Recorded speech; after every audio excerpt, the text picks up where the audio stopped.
Kanisa, Bwana Yesu asifiwe. Bwana ni mwema. Mnasemaje kwa programu nzuri zinazoendelea? Basi niwaalike tuendelee na programu yetu nzuri, programu ya uimbaji. Katika uimbaji au katika nyimbo kama hivi tunavyosikiliza, mtakubaliana na mimi kwamba nyimbo zote zinazomtukuza Mungu ni nzuri na zinatubariki. Lakini ukweli ni kwamba kila mmoja wetu hapa huwa ana wimbo fulani ambao ukiimbwa unambariki. Uongo kweli? Basi na mimi ni mmoja wao wa watu ambao kuna wimbo ama nyimbo kwa muda tutatumia, kuna nyimbo ambayo ikiimbwa huwa inanibariki sana. Niseme tu kwamba huwa ninatokwa na machozi ninaposikia ule wimbo kwa sababu ya tafakari yake. Na nimesema kutoka machozi sio kulia. Maana Gen Z wako hapa wanaweza wakanifuata baadaye na kuniambia mzee, unakuwa kinyonge sana bwana, naliaje? Lakini nimesema kutoka na machozi. Natoka na machozi kwa sababu ya tafakari ya huu wimbo. Ni wimbo wa kwaya yetu ya kanisa. Kwa kanisa, Mungu awabariki sana. Huwa ninauimba nyumbani. Mimi sio mwimbaji mzuri, lakini huwa nikiwa na tafakari, nimetulia vizuri, huwa naufuatilia sana. Unanibariki. Kwa yetu wa kanisa ni mbaraka kwa kanisa letu, lakini sio kanisa tu tunavyofahamu, ni dunia. Sijui mnaelewa dunia.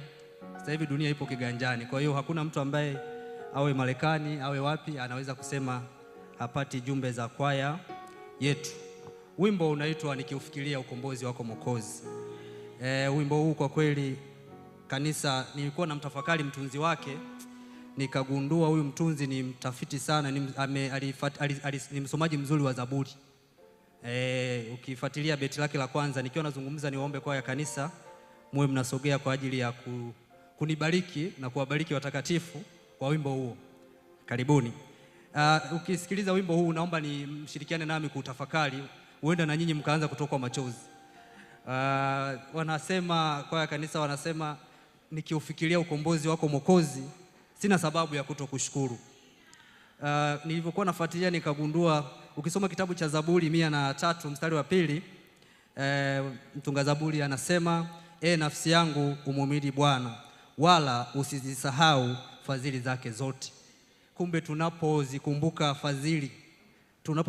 fadhili za Bwana, mrejesho wake ni lazima utakuwa ni kumshukuru Mungu. Wimbo huu unatukumbusha kwamba daima, kwa kuwa Mungu ni mwema kwetu, anatutendea mambo mengi makuu, ni muhimu. Wanashangaa waimbaji, wanasema kwa nini wasimshukuru Mungu wakiufikiria ule ukombozi. Lakini chorus ya wimbo huu inazidi kututafakarisha na kutubariki zaidi. Wanasema kwamba watamshukuru Mungu kwa moyo wao wote, na wameridhika sana moyoni mwao kwa sababu rehema za Mungu ni nyingi. Watu wa Mungu, unaweza ukaona watu wanaimba namna hiyo ukafikiria wameridhika na lipi? Watu wa Mungu, hali tulionayo haipasi kuitumia kwa ajili ya kumshukuru Mungu. Tunamshukuru Mungu kwa sababu ya kutambua rehema zake kuwa ni nyingi katika maisha yetu. Ukitambua rehema za Mungu ni nyingi, katika hali yoyote ile ambayo utakuwa ukipitia, utakuwa katika hali ya kusifu na kushukuru. Ndiyo maana Mfalme Daudi akiandika Zaburi ya 34 mstari wa kwanza, Zaburi ambayo aliandika baada ya kuwa ananusurika na upanga wa Mfalme Sauli ambaye alikuwa akimtafuta kwa hila na wivu. Zaburi 34 Daudi anaandika akimshukuru Mungu kumwepusha na majanga mbalimbali. Anasema, nitamhimidi Bwana wakati wote, sifa zake zitakiwa kinywani mwangu daima.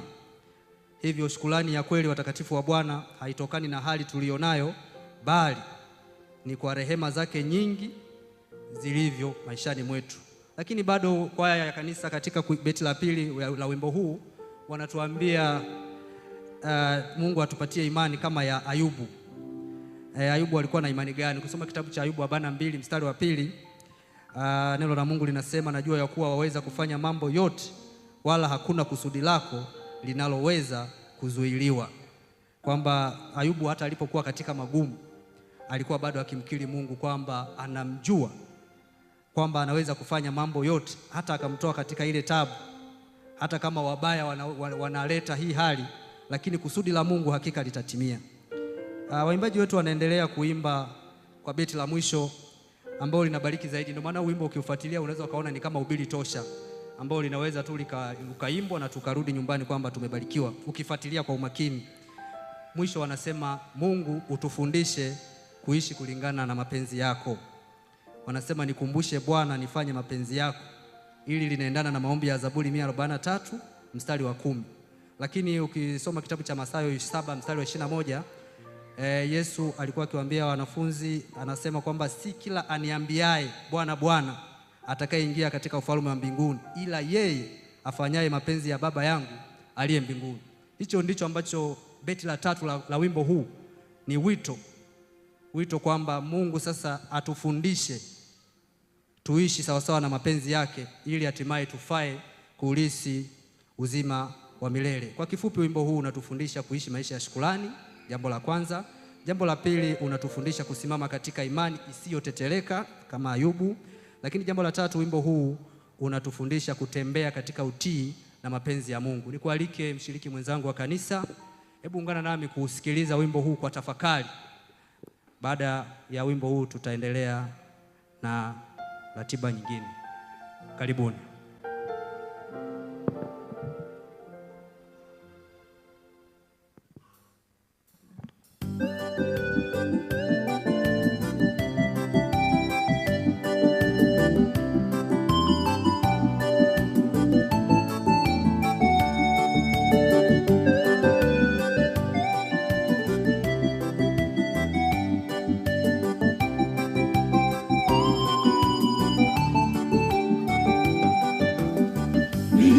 Nikiufikiria ukombozi wako Mwokozi, sina sababu kamwe ya kutokushukuru. Moyo wangu umejaa furaha kabisa, nitakuimbia Bwana wangu milele na milele. Ninakushukuru Mungu wangu na nafsi yangu yote, nimeridhika sana moyoni mwangu, kwa sababu rehema zako ni muhimu kwangu. Bwana wangu, shukrani wako milele na milele. Ninakushukuru Mungu wangu na nafsi yangu yote, nimeridhika sana moyoni mwangu, kwa sababu rehema zako ni muhimu kwangu. Bwana wangu, shukrani wako milele na milele.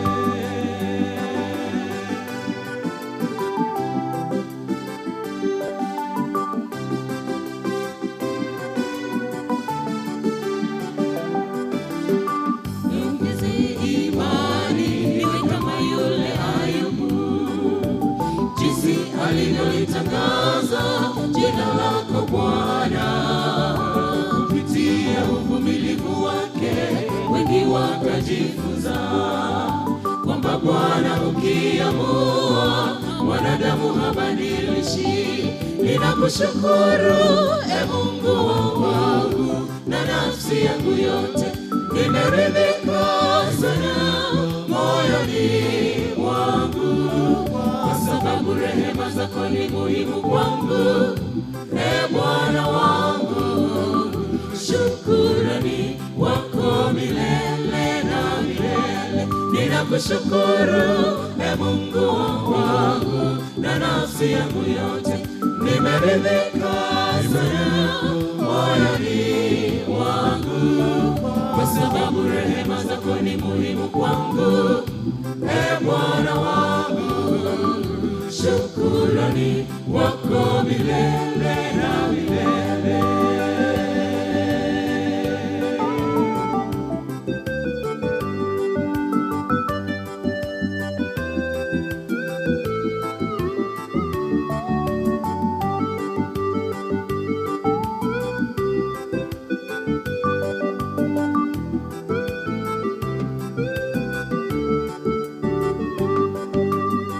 Nikumbushe Bwana, nitende unayo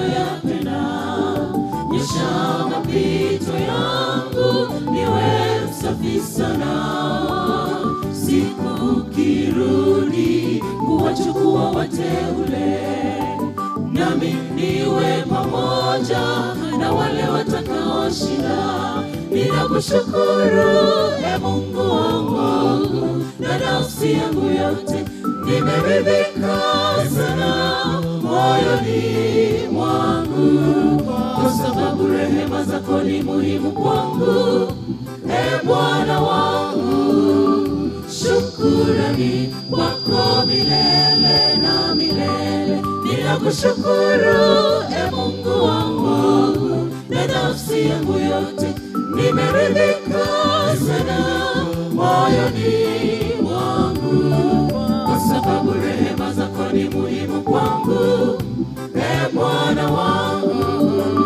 Shukrani kwako milele na milele. Ninakushukuru e Mungu wangu, na nafsi yangu yote nimeridhika sana moyoni mwangu, kwa sababu rehema zako ni muhimu kwangu, e Bwana wangu.